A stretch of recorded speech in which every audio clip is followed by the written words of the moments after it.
Are we doing this then? Stop, press, wait, hold on, stop. Wales lost a game of rugby. An unheard of story nobody knew previously was possible.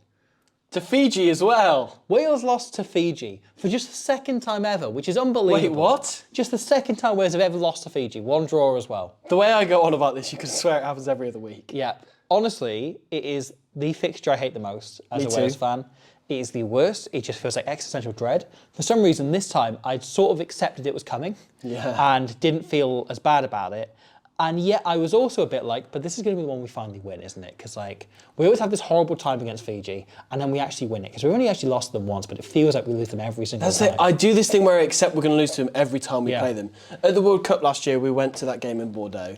Yes. And we spoke in the day, and I was like, I literally don't see a world in which we win it. And then we won it. I was like, wait, what? Genuinely, we had a conversation about, do we just go home and not watch this before the game? The sheer dread that set in. But you're right. This time there was a little bit of me that was like, well, we've done a few in the trot, and like it's a decent Wales starting team. Yeah. So actually, you know, I feel less dread about this than usual. And then kickoff happened, and you know, But the thing is, kickoff happened, and then it was all right for 20 minutes. Yeah. And then it all went downhill from there. Yeah. When Blair Murray scored that try, you think, okay, in a bit of control, the debutants scored from a decent attacking shape. It's not just Fiji screwing up. It's Wales breaking them down and scoring a try around their defence. Like, yeah, and then Cam Winnett scores. I'm trying to guess this loud, but then there's a penalty try, and I don't know. There was this kind of building hope and momentum of like Lee from Blood and Mud tweeted, "This isn't going the way you expected, is it, Wales fans?"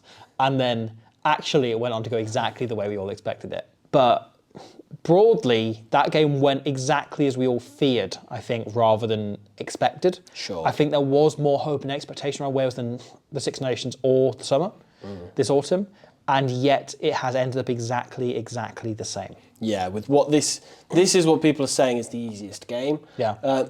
It's difficult to know kind of where Fiji and Australia are in relation to each other now, because obviously in the World Cup, Fiji were very much the better team, but obviously with Australia's result in the weekend. Both of them won the last game at Twickenham. Yeah, there we go. Yeah, it's a difficult one to quantify. Unlike those England. Two. But yes, at the Allianz Stadium. Sorry. But yeah, Narc. it felt Corporate narc.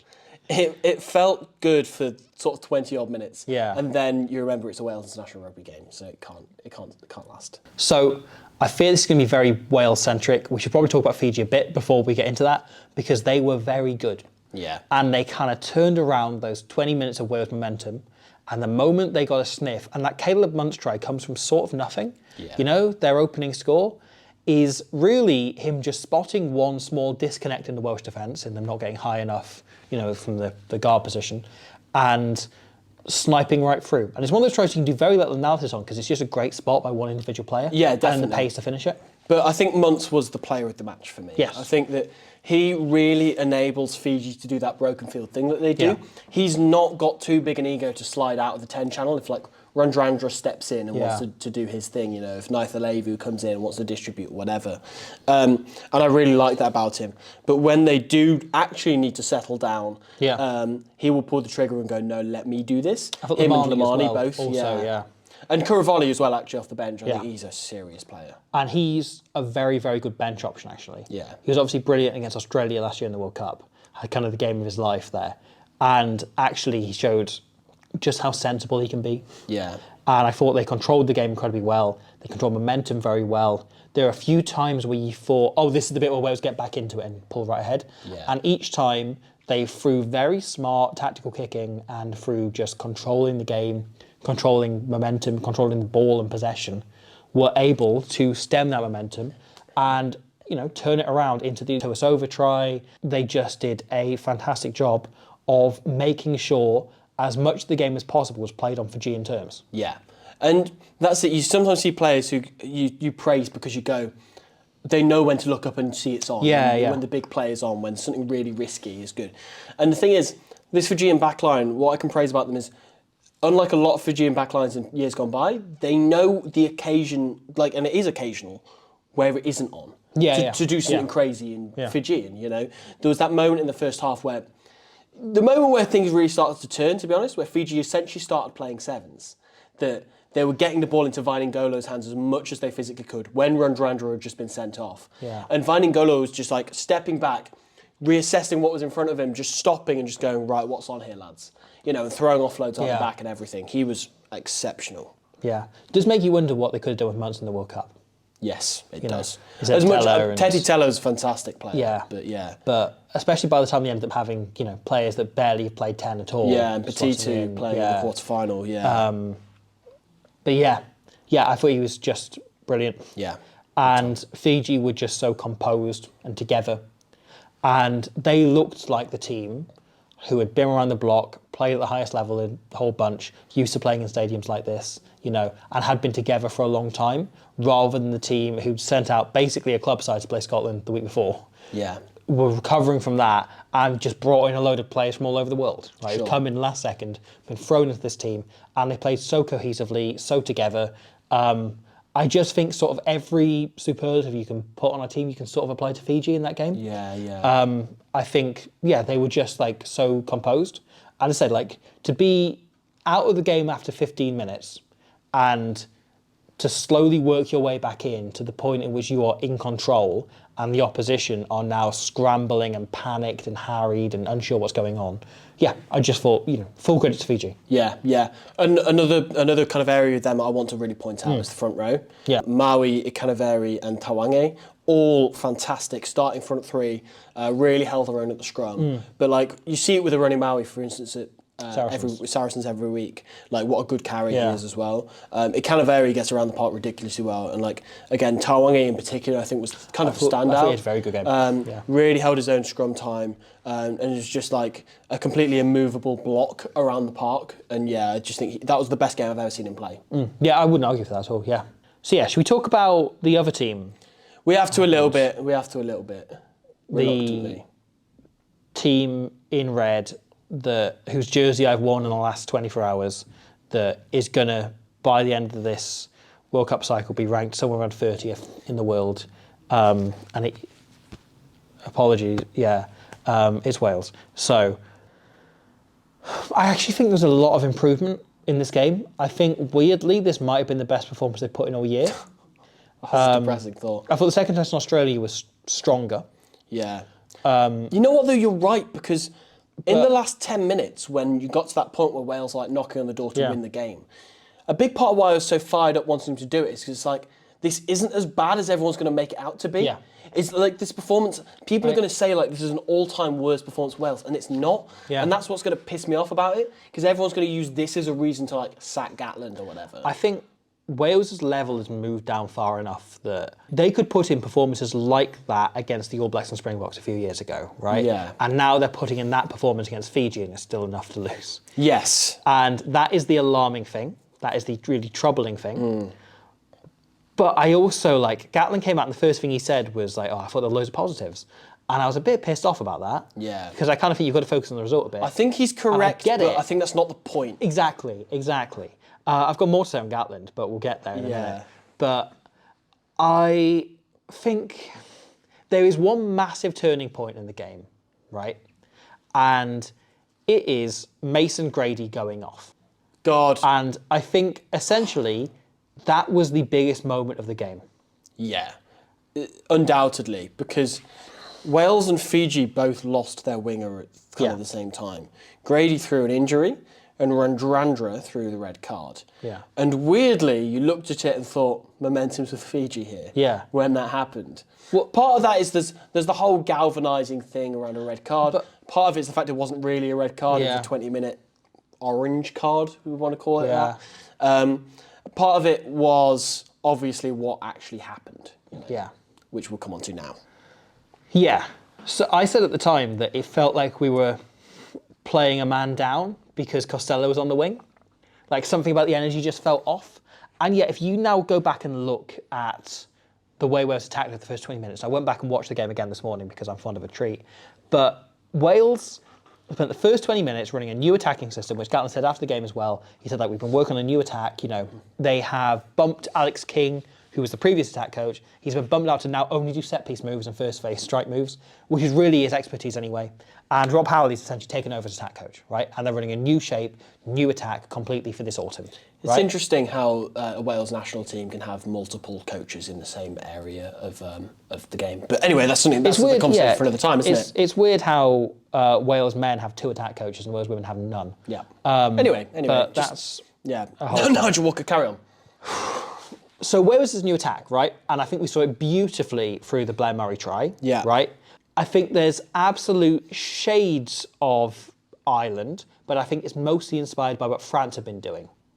In that lots and lots of very flat runners coming off each other, changing their line last second. And it's essentially what they're looking to do, right? So the Murray try, essentially Wales have huge numbers here. It's a really wide ball, cuts out loads of defenders who are watching loads of options. They're all one-on-one-on-one, and then Ben Thomas takes the pass, flicks out of the back because he knows the line Mason Grady's going to be running around the corner. He's coming in last second. He then creates the extra man, drops it off, and when it puts Murray over in the corner for the try. Yeah. Right? And essentially, they see what space they want to manipulate. Yeah. Grady can choose which boot he wants to go into. Yeah, and eventually he doesn't choose a boot at all. He chooses just the space outside Ben Thomas, right?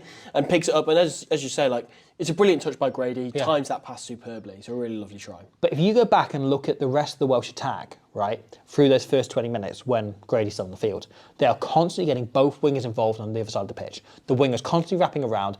The entire attack is basically built around the winger being an extra option and having both wingers in play all the time. And Wales are playing a brand new system they've never played before that involves both wingers being active options in the attack constantly. And it is every phase, that is the case. That's what's happening. It happens on the disallowed win it try. They've had the winger wrap round. And eventually, we see it again on the Ellis Bevan try.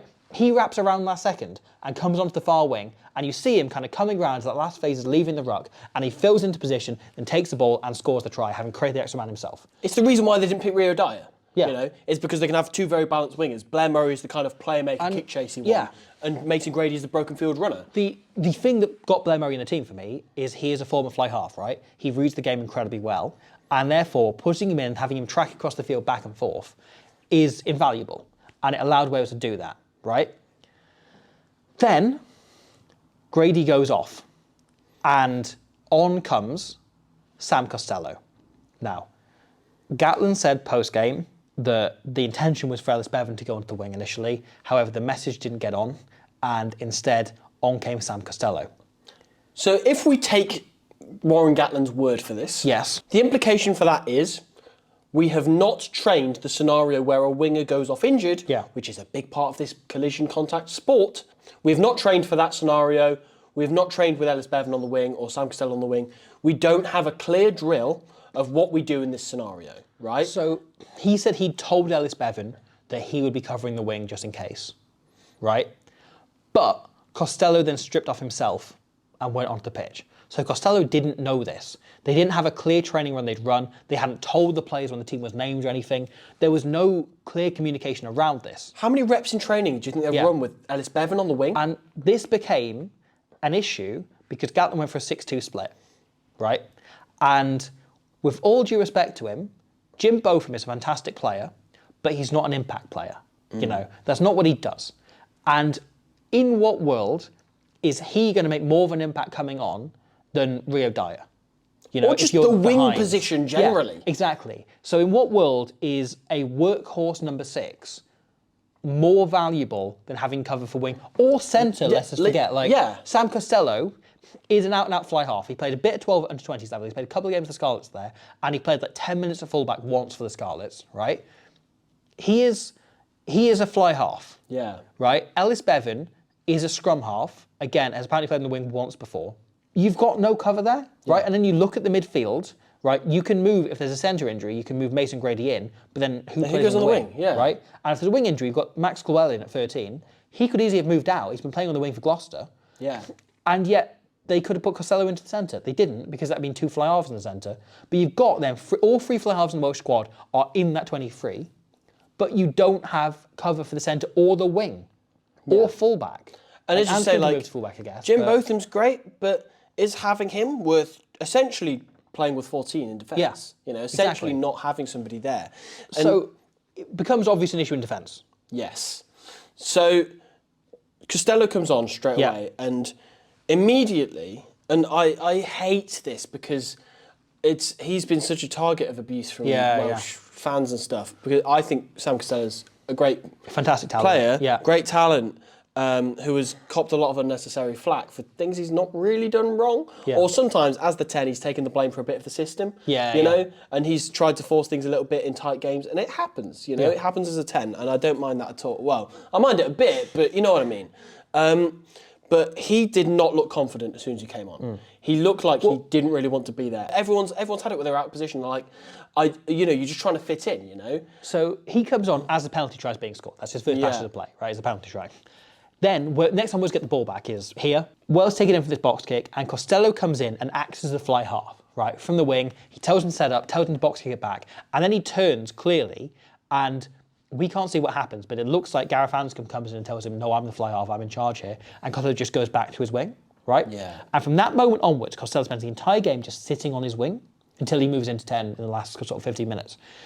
And so, that, yes, it has an impact in defence, as we'll no doubt touch on in a moment, but in attack, we have moments like this where Costello is waiting on the far wing. And you look at the examples from earlier in the game when Wales were running similar shapes, right? Instead, they're a player short. There's one more option here. This is a chance. This is a chance to break down the sideline. Instead, there's not enough options here, and they're caught out easily because they don't have that winger working round. And it became an issue, you know. And here, Costello, having no idea how to play on the wing because he's never done it before, is ahead of the play. He's in front. It forces Winnett to have to do a kick because the guy's in front of him when he catches the ball, and it's just like a complete disaster. Yeah. And it leads to Wales basically having, as I say, reworked and worked out a new attacking system that involves both wingers working incredibly hard and being all over the pitch. Suddenly, that isn't possible. They don't have a second winger. Yeah, they take the attack away from Wales entirely, and also it opens up huge options in attack for Fiji because they're now attacking against a guy who is small and doesn't know how to defend this position. And he's suddenly introverted. He's got into his shell. Yeah. Because, as you say, he's been shut up by Gareth Anscombe when he's tried to do something. And I want to throw up a hypothetical, right? Yeah. Let's say Ireland go for a 7-1 bench, right? Yeah. Where they've got a massive pack and then Kieran Frawley, right? They get an injury on the wing. Let's say James Lowe or Mac Hansen goes off injured, right? I guarantee you, Kieran Frawley, if they just go, for example, they can't move Keane into the wing or something. Sure. Let's say they've got like someone else at fullback who can't play on the wing. Kieran Frawley has to go onto the wing, right? I guarantee you what he's doing, he's coming for his wing and he's calling attacking shapes all the time. Yeah. You know, that he's coming into the boot of Jack Crowley all the time, or even putting Jack Crowley in his own boot, and he's managing to make stuff come off. The thing is, Ireland's system likes having Lowe and Hansen do that anyway. Yeah, which I think is, you know, what Wales are trying to do with their system, trying to bring those two wingers into the game all times. But Costello doesn't do that. He just shuts up, stays in his lane, and waits out on the wing to see if something's going to happen, you know? And if that happens at club level, you can probably get away with it. Whereas when you're playing against Fiji, you can't. There is one attack, and I didn't make a note of it, so I won't put the clip in here unless it comes up miraculously, right? But there are, on one side of the posts, 14 of the Welsh team, and on the other side, it's just Costello right out on his touchline. And he's not a realistic option there, you know? And it just becomes he's trying to remember how you play on the wing and what he'd want from a winger. And it becomes such an issue that it just causes the Welsh attack to just nullify completely. And I actually do think there was some real promise in the way Wales attacking, watching it back a second time. Because watching it first time, all you could think was just the fact they're not going anywhere. You know? And actually, that first 20 minutes, they were running a system that was working. And if you then go, well, actually, we'll have an extra man in these positions, suddenly it does become threatening. Yeah. And he's not like an extra 10, is the thing.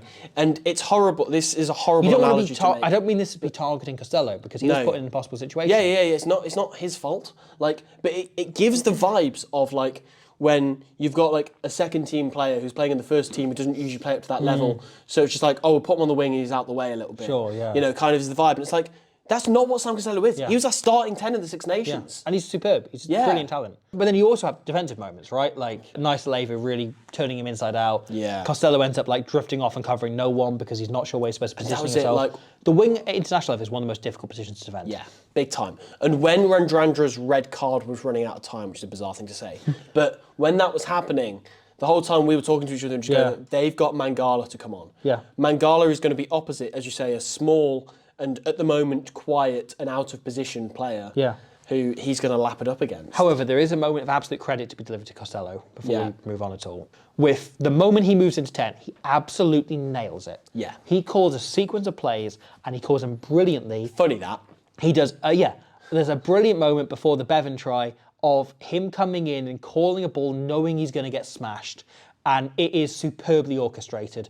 Timing is superb. Shows that he is a test-level fly half, and he's not a winger at any level. Also, that is much harder than it looks as well when he's not. Again, like he's been quiet for ages. He's just been waiting for something to happen, and instead now he's thrust in. And it's like, okay, now all of our hopes are on you. It showed what the are you going to do? character and the sheer talent of him. 100%. And So that was I an think huge absolutely credit to him on brilliantly the orchestrated try. For the Bevan try. He was brilliant for that. However, I think ultimately, right, this comes down to Warren Gatland. Yeah. And I've never seen the 6-2 bench backfire on anyone quite as drastically as on Wales the first time they try it, which is typical. You know, the Springboks have been going by, taking massive risks of not having a scrum half on the bench or whatever. The scrum half never gets injured. Wales don't put cover for the wing for one game, and bam, there we are. Never mind, it's all over. Yeah, Semir and Dradra's opposite number goes off. Yeah, well done. It's not only like you have to go on the wing, you have to go on the wing and look at Joshua Tuisova. Like, come on, it's a stitch up. But the thing that bothers me about this game, right, is Gatland gave 3 interviews after the game. He gave the press conference, he gave an interview with the World Feed, and he gave an interview with S4C. And in all 3 of them, he comes out immediately and blames someone else. Yeah. Right? So he blamed the referee, he talked about refereeing decisions and so on. Stupid. And if you're in a situation where your fully loaded team, pretty much, whereas we're missing what? Faletau and Josh Adams, and that's about it, you know? Mason Grady. Yeah. Yeah. But pretty much your fully loaded team is having to rely on 2 entirely fair decisions that some referees might have given and some might not have given as the only way you can beat Fiji at home, then something is fundamentally wrong at a coaching level. Yeah. Right? Just be further ahead, score more points. And as we touched on before, he blamed whatever happened with Costello going on to the Bevan, which I understand is an incredibly frustrating thing, but that should never happen in the first place. You should communicate that clearly to the players themselves. If Thomas Williams was the player going off injured, official, Ellis Bevan would strip off, right? Because he knows he's the replacement scrum half. It doesn't need to be said. If Ellis Bevan is trained on the wing in the week, Ellis Bevan strips off. And Costello knows that as well. Yes. Right? So every player needs to know these scenarios and know what's going to happen going into the games. That's on Gatland. Ultimately, right? You can blame the 4th official, you can blame whoever passed the message on, you can blame Costello or Bevan. International rugby. But ultimately, that's on Gatland, right? Yeah. And then you come down to the fact they've made this 6-2 decision in the first place. And that, again, is on Gatland. And the fact he has come out in a game that has been lost by a few of his decisions backfiring and consistently blamed other people really pisses me off. Yeah. You know, say what you like about Razzie Erasmus, Eddie Jones as characters, as men, as whatever, right? They do it all the time where they own up to their mistakes. How many times have we seen Eddie Jones come out and say, I didn't coach the team well enough, I didn't prepare them for this in a week? Yeah. Like, he does it constantly. And again, there's an awful lot wrong with Eddie Jones as a man manager, but like, he's always taken the blame when he deserves it. Yeah. And it's a thing that's pissed me off about Gatland is he has gone straight into the media interviews and gone, well, it's down to the refereeing, wasn't it? And then he's like, they're grinning whilst Dewi Lake is, bless him, like almost at the point of tears in an interview.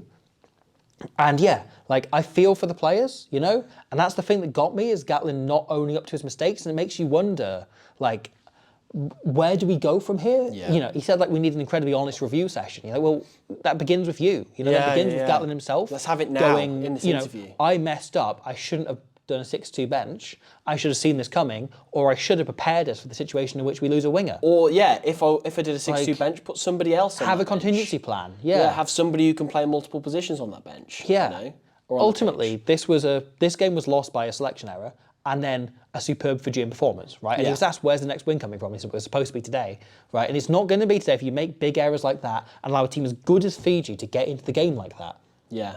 And I don't think he's going to go 6-2 ever again. No. I think he said that he probably won't. Yeah. But that's backfired so massively. As you say, like, when you make a selection error like that, like Fiji is the worst team you can do that against. Yeah. Because, especially on the wing.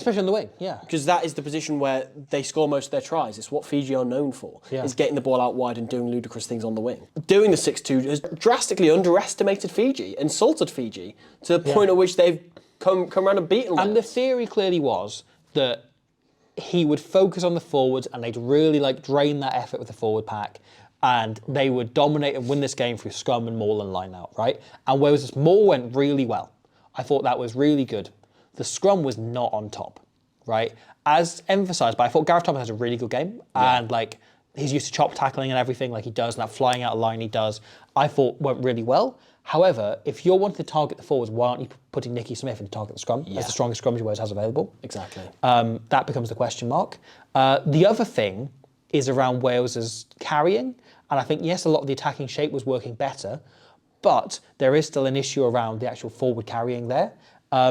There's an incredible stat that Tane Plumtree carried 9 times for 1 metre. And watching it back, I think that has been perhaps lost a bit because there's a few times he makes almost a metre but doesn't quite, you know, and they clearly haven't added it up. But it's like every time he's made a metre or more. But I still think he has barely made enough ground. You then have like a lot. I saw a few people blaming Adam Beard. I actually thought Adam Beard stepped up really well. And I thought the late stage after Lake went off, which is another thing to come on to, you saw him really raising the energy and being the one to talk and the one to raise it. I definitely agree with that. And he was the one guy like showing like proper leadership, you know, and his areas went really well. Wales' line-out went well. Yeah, the maul was pretty good. Yeah, it was. I think he was third for tackles, you know, in the full game, and you know stole a couple of line-outs as well. And I think the criticism then becomes, well, Beard's our weakest carrier in that pack. But actually, what you need to be looking at is Will Rowlands had a poor game by his standards. Yeah, and he is a good carrier. Yeah. I thought Plumtree had one of his best games for Wales, but actually, like, he's not making the sheer yardage and you'd hope for. It's where you think maybe if you're picking Plumtree, you need Jack Morgan on the other flank. Or if you're picking Rafael, you need Jack Morgan on the other flank. Wainwright looked shattered by the time he went off. You know, he's just back from fitness. They'd rushed him back in before he's properly available. And because they put all the carrying on him.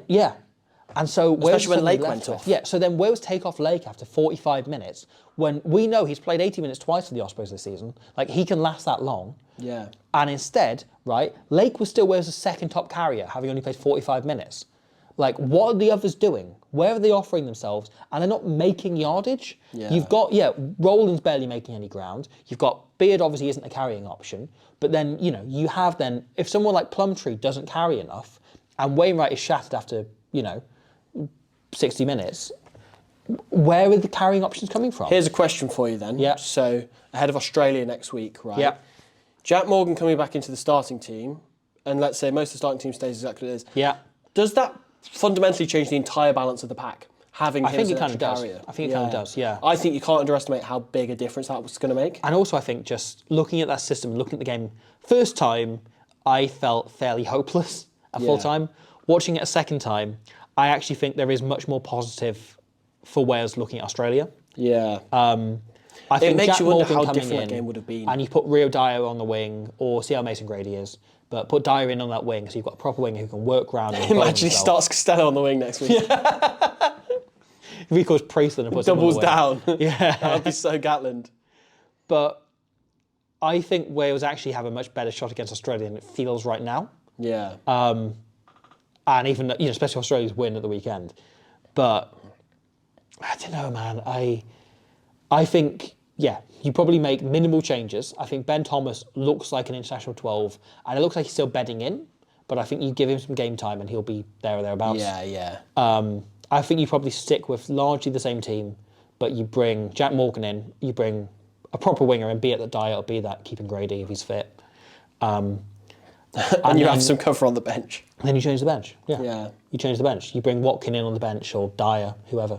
Yeah, as long as somebody is there to cover each other's positions. Yeah. So that's a weird one to reflect on, isn't it? It is. Because it is. As I said at the start, it's not as bad as it looks, but also it is. Yeah. Wales asked for that result. Yeah. Or Gatland asked for that result. Yeah. And here we find ourselves reflecting on it. And I know in most situations we focus more on Fiji, how good they were. Yes. And that probably is worth reiterating again. Fiji was a better team, and that's the reason why they won the game. Yeah. More so than everything we've just discussed about Gatland, Absolutely, about the replacement scenario and everything. It's mainly the fact that Fiji were great, and we need to do that justice. It's one of these things, right, is we're trying to put out a whole bunch of videos this week. We've got a roundup coming out shortly on all the Test match weekend, plus England, Australia, and New Zealand versus Ireland on the main channel of deep dives. And in order to do that right, I didn't have time to watch this a third time. And my second time watching around, I was just looking at everything Wales did well or did wrong in particular. Yeah. And I didn't have time to watch it a third time and focus on Fiji. So it's been much lighter on that. I apologise.